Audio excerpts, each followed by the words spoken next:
కింద మణిపీఠము ఉన్నది. దానిపైన దత్తుడు ఆసీనుడై ఉన్నాడు.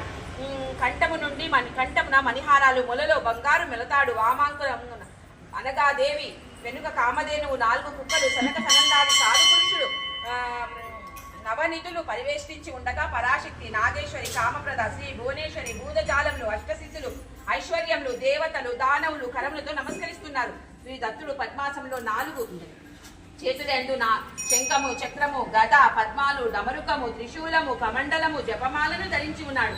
తన తల్లిదండ్రులు అత్రి, అనసూయ ఉన్నతాసనంపై కూర్చొని ఉండగా సోదరులైన చంద్రుడు, దుర్వాసముహాముని ప్రసన్న వదనాలతో నమస్కరించుచు దత్త మహాప్రభువును సూచిస్తున్నారు.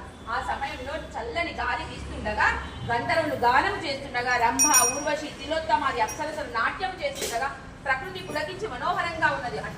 అచ్చటనున్న భక్తులు అందరూ సర్వమును మధ్య సమాధి స్థితిలో ఉండగా వారి కోరికలు కోరకనే నెరవేరుతున్నాయి. దత్తుడి కరుణా కటాక్షముల వల్ల యోగము, జ్ఞాన